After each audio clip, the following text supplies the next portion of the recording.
Hello बच्चों, प्यारे प्यारे। मैं स्वागत करता हूँ फिर से आपका मेरे चैनल पे। अब की बारी मैं वीडियो लेकर के आया हूँ तीसरे चैप्टर का, जो कि आपके फिजिकल एजुकेशन का टर्म 2 के पर्सपेक्टिव से तीसरा है। और वैसे पता नहीं क्या नंबर है इसका। तो इसका नाम है physiology and injuries in sports. और अपन बात करते हैं कि मतलब शुरू कर देते हैं इस चैप्टर को। बहुत छोटा सा प्यारा सा चैप्टर है, बस है ना। इसके अंदर टर्म्स बहुत सारी होती है फिजिकल एजुकेशन में। यार मैं कुछ सोचने लगा था, सॉरी। स्पोर्ट्स फिजियोलॉजी जो होती है वो क्या होती है? Study of long and short term effects of training and body condition of athlete. मतलब जो एथलीट होता है उसके अंदर ट्रेनिंग के क्या इफेक्ट होते हैं और उसकी बॉडी कंडीशन के में क्या चेंजेस आते हैं, उसकी स्टडी को कहते हैं अपन फिजियोलॉजी। ठीक है, स्पोर्ट्स फिजियोलॉजी। अपन बात करते हैं कि physiology factors determining the components of physical fitness. ठीक है, तो स्ट्रेंथ मतलब कौन कौन सी फिजियोलॉजी फैक्टर्स होते हैं जो इन कंपोनेंट्स को, ये जो फिटनेस के कंपोनेंट्स हैं नीचे, इनको डिटरमाइन करते हैं। ठीक है, तो स्ट्रेंथ कैसे डिटरमाइन की जाती है? मसल साइज, किसी का मसल साइज बड़ा होगा, किसी की मस्कुलर बॉडी होगी तो वो ज़्यादा स्ट्रेंथ होगी उसके अंदर। ये तो अपने को पता ही है, सिंपल सी बात है। पूरा चैप्टर बहुत ज़्यादा सिंपल है। अगर आप ध्यान लगा के एक बार सुन लो ना, और मैं ध्यान लगा के एक बार बोल दूँ, तो अपना काम एकदम बढ़िया हो जाए। 95% अबव मार्क्स कोई नहीं रोक सकता। क्या है, एक दो मार्क्स कट जाते हैं यार, कभी कभी कट ही जाते हैं। वैसे तो फुल आउट ऑफ फुल भी ला सकते हैं इसके अंदर, अगर आप बहुत अच्छा और प्यारा लिखो तो। अगर किसी का बॉडी वेट ज़्यादा होगा तो उसकी स्ट्रेंथ ज़्यादा होगी, मतलब नॉर्मली तो ये होता है। और वो बात अलग है अगर वो भोंदू सा बच्चा और भाग जाए डर के, वो बात अलग है। ठीक है, मसल कंपोजिशन किसी की अच्छी होगी, किसी की मसल कंपोजिशन बहुत बढ़िया हो तो उसमें स्ट्रेंथ ज़्यादा अच्छी होगी।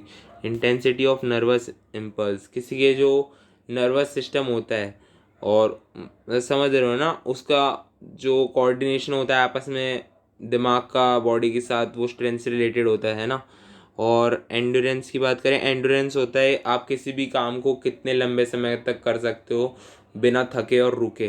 ठीक है, तो वो कैसे डिटरमाइन की जाती है? एरोबिक कैपेसिटी, मतलब आपके सांस लेने की कैपेसिटी। अगर आपका लंग साइज बड़ा होगा, मतलब आप ज़्यादा ब्रेथ होल्ड कर सकते हो, तो एंड्योरेंस ऑफ कोर्स बढ़ेगी। और लैक्टिक एसिड टॉलरेंस अगर आपकी ज़्यादा है, मतलब ये क्या होता है लैक्टिक एसिड टॉलरेंस?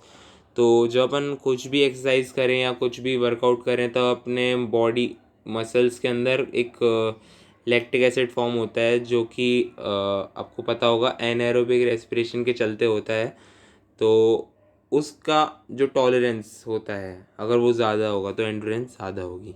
ठीक है, और मूवमेंट इकनॉमी अगर आपकी सही होगी, मतलब मूवमेंट इकनॉमी क्या होती है? अगर आपको लंबा जाना है और आप शुरू में ही अपनी सारी शक्ति लगा दोगे तो आप बाकी का नहीं लगा पाओगे। तो आपको धीरे धीरे अपनी मूवमेंट को ग्रेजुअली इंक्रीज करना है या फिर एक पेस बना के चलना है।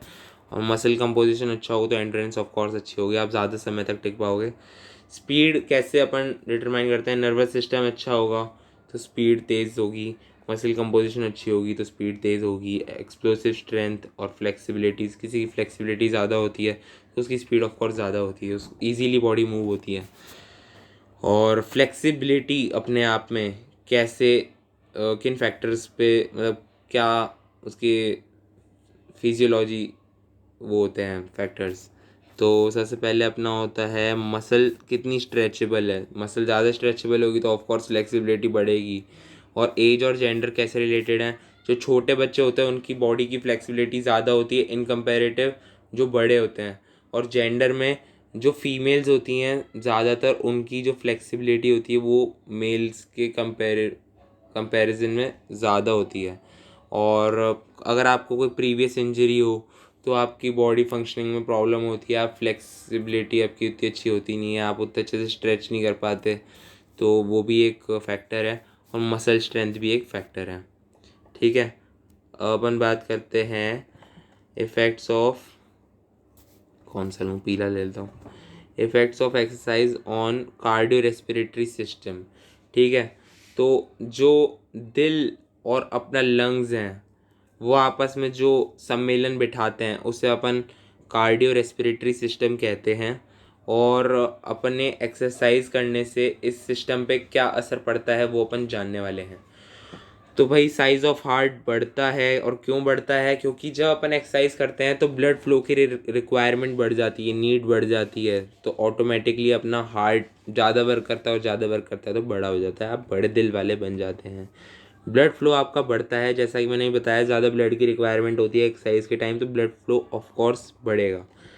डिक्रीज इन ब्लड प्रेशर, अब ये सारी चीज़ें इंटर रिलेटेड है, मेरे को समझाने की ज़रूरत नहीं है, आप खुद समझ गए होंगे। और एंडोरेंस आपकी इंक्रीज़ होती है, ठीक है। और आपका जो लंग्स की एफिशिएंसी है, जैसा कि मैंने बताया, आपको ज़्यादा ब्लड की ज़रूरत यानी कि ज़्यादा ऑक्सीजन की ज़रूरत, ज़्यादा ऑक्सीजन यानी कि ज़्यादा लंग्स का फंक्शनिंग, और ज़्यादा लंग्स का फंक्शनिंग मतलब इनडायरेक्टली लंग्स अपने काम कर रहे हैं, तो एफिशिएंसी ऑफ कोर्स बढ़ेगी। अपन बात करते हैं कि effects of exercise on muscular system, muscles पे इसका क्या असर होता है? तो भाई change in shape and size of muscle, कोई ज़्यादा वर्कआउट करता है तो उसकी मस्कुलर बॉडी दिखती है, और कोई नहीं करता तो वो नहीं लगता है, सिंपल सी बात है। और formation of more capillaries, more capillaries क्यों भाई? क्योंकि कैपिलरीज आपके बॉडी को, आपको पता है कि जो कैपिलरीज होती है वो ब्लड सप्लाई करती है, और ब्लड ज़्यादा चाहिए तो फॉर्मेशन ऑफ कैपिलरीज होगा। और कंट्रोल एक्स्ट्रा फैट, अगर आपकी बॉडी में एक्स्ट्रा फैट है तो वो कंट्रोल में आ जाएगा, कम हो जाएगा, और कम है तो आपके मसल्स बढ़ेगी। मतलब कुल मिला के एक्सरसाइज करने से आप एकदम मस्त रहते हो। Efficiency movement of muscle, muscle movement में आपको ईज रहता है, मतलब अगर आप मसल्स को रेगुलरली वर्कआउट कर रहे हो तो आपकी जो मसल्स है वो फंक्शन और इजीली कर पाएगी ना। बॉडी पोस्चर की बात करें तो आपका बॉडी पोस्चर हमेशा सही रहेगा अगर आप एक्सरसाइज करते हो तो, ठीक है। अब स्पोर्ट्स के इंजरीज़ की बात कर लेते हैं, ये थोड़ा बड़ा सा टॉपिक है, और क्यों बड़ा है मैं आपको बताता हूँ। क्योंकि अलग अलग तरह की इंजरीज़ है जिनको लेकर के क्वेश्चन बनते हैं एग्ज़ाम में, तो अपन इनके मैंने सब पार्ट्स डिवाइड करे हैं, जैसे कि soft tissue injury, bone injury और जॉइंट इंजरी, ठीक है। उनके अंदर पहला है सॉफ्ट टिश्यू के अंदर कंट्यूशन, जिसके अंदर, जिसका मतलब होता है हल्का छिल जाना। हल्का कैसे छिलता है? जब आप रोड पे गिर जाते हो साइकिल चलाते हुए, हल्का गिरते हो, या फिर हल्का आपको कहीं से छिल जाना, कुल मिला के अपर जो स्किन की लेयर है वो छिल जाती है, तो उसे कॉन्ट्यूशन कहते हैं। वो आप इंग्लिश में लिख दोगे अपने हिसाब से, है ना। स्ट्रेन क्या होता है? मसल की ट्विस्टिंग हो जाए या पुलिंग हो जाए, जैसे कबड्डी खेलते हुए आपको किसी ने पकड़ लिया और आपके स्ट्रेन हो गया, हाथ में दर्द हो रहा है, तो उसको स्ट्रेन कहते हैं, ठीक है। स्प्रेन क्या होता है? ओवर स्ट्रेचिंग ऑफ लिगामेंट, है ना, मतलब लिगामेंट की टीयरिंग हो जाती है, इसको शायद मांस फटना भी कहते हैं हिंदी में। क्या होता है, आपकी जो मसल्स है वो ओवर स्ट्रेच हो जाती है, गलत तरीके से मुड़ने की वजह से ज़्यादा स्ट्रेच आ जाता है उसके अंदर। जैसे पैर का, ये जैसे ड्राइंग बनाता हूँ, चलो, ये आपका पैर है ना। अब ये ऐसा था और कैसा हो गया? ऐसा हो गया, ठीक है, मतलब सीधा ही था, ऐसा हो गया। तो ये जो ये वाला पोर्शन है ना, ये वाला पोर्शन, इस पोर्शन में बहुत गंदी लगी होगी, तो उसको मसल कहते हैं, स्प्रेन कहते हैं, ठीक है। अब बात कर लेते हैं एब्रेशन की। अब ये क्या होता है भाई? ये होता है ज़्यादा छिल जाना, अगर कम छिलता है तो उसे कॉन्ट्यूशन कहते हैं, ज़्यादा छिल जाता है तो एब्रेशन कहते हैं, ठीक है। ब्रूसिस क्या होता है? नील पड़ जाती है, वो आपको पता ही है, मतलब कभी गिर गिर जाते हैं या ज़ोर से पत्थर की पड़ जाए या बॉल की पड़ जाए तो उससे नील पड़ जाती है अपनी बॉडी पे, उसे ये कहते हैं, ब्रूसिस कहते हैं, ठीक है। अब बोन इंजरी की बात कर लें तो उसके अंदर सबसे पहले है सिंपल। सिंपल के अंदर क्या होता है? आपकी बोन टूट जाती है, सिंपल टूट गई, ठीक है, उसे कहते हैं बोन इंजरी, ठीक है। अब कंपाउंड क्या होता है कि ड्राइंग से समझते हैं, चलो आ जाओ। ये आपकी बोन थी, अच्छी खासी जोड़ी हुई, नहीं ये टूटी हुई है, ठीक है, ये तो हो गया सिंपल, ठीक है। अब ये आपका आउटर लेयर है, नहीं रुको एक सेकंड, ये बोन है ना, अब ये बोन स्किन से कवर होती है ना ऐसे, और आपका ये जो स्किन है ना, ये स्किन, ये भी ऐसे फट गया, ऐसे, है ना। और ये वाली जो बोन है ना, ये वाली, ये नीचे वाली, ये ऐसे निकलने लग गई, समझ गए, इसे कहते हैं कंपाउंड, ठीक है, समझ गए कंपाउंड क्या होता है। अब ग्रीन स्टिक क्या होता है? ग्रीन स्टिक भी आ जाओ, डायग्राम से समझते हैं।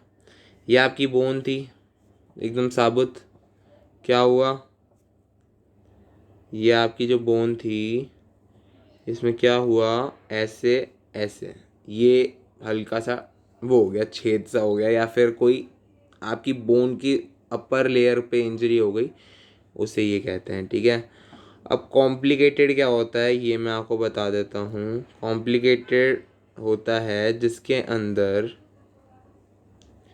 आपकी ये बोन थी अंदर, ये टूट गई। ठीक है, बोन तो टूटी सो टूटी, साथ में आर्टरीज थी वो भी टूट गई, वेसल्स थी वो भी टूट गई, तो कॉम्प्लिकेटेड हो जाता है ना मामला। तो कॉम्प्लिकेटेड। इम्पैक्ट क्या होता है ये भी समझ लेते हैं। ये आपकी बोन थी सीधी, अब हुआ क्या इसको, ये ऐसे टूट गई और एक के ऊपर एक ओवरलैप हो गई, ऐसे मतलब घुस गई, एक दूसरे में घुस गई, तो उसे इम्पैक्ट कहेंगे। ठीक है, अब ओवर, हाँ वो मैंने लिखा है ये साथ साथ, ये इसी के लिए लिखा है मैंने, ये ओवरलैप हो गई है ना। ठीक है, सिंपल। अब अपन बात करते हैं जॉइंट इंजरी की। जो जॉइंट में हो, जॉइंट में बेसिकली क्या होता है, डिसलोकेशन होता है। डिसलोकेशन ऑफ क्या क्या, lower jaw, shoulder joint, hip joint और रिस्ट, इन सब के डिसलोकेशन को जॉइंट इंजरी कहते हैं। सिंपल गाइस, बहुत सिंपल है, बहुत सिंपल है ना। कॉजेज ऑफ स्पोर्ट्स इंजरीज को आप जान लेते हैं। इसमें पूरा आपको खुद से लिखना है। फॉर एग्जांपल मैंने बताया है आपको, लैक ऑफ इक्विपमेंट होने से स्पोर्ट्स इंजरी हो जाती है, रॉन्ग मेथड को फॉलो करने से हो जाती है, केयरलेसनेस से हो जाती है, और मसल्स के ओवर यूज़ की वजह से भी हो जाती है। प्रिवेंशन कैसे होगा भाई, ये सब गलतियाँ नहीं करोगे तो प्रिवेंशन हो जाएगा, सिंपल सी बात। अब फर्स्ट एड की बात करते हैं गाइज। बहुत कितना इजी टॉपिक है फर्स्ट एड। सब जानते हैं कि जो पहले एड किया जाए, एड यानी कि पहला इलाज, immediate treatment given to any person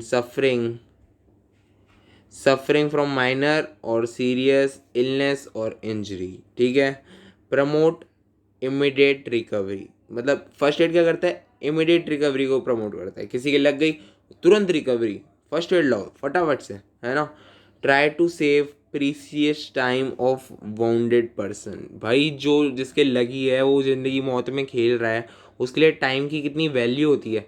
इस टाइम पे आप पट्टी ढूंढ रहे हो कि कहाँ है पट्टी, कहाँ है पट्टी, तो एक फर्स्ट एड हमेशा आपके पास होना चाहिए।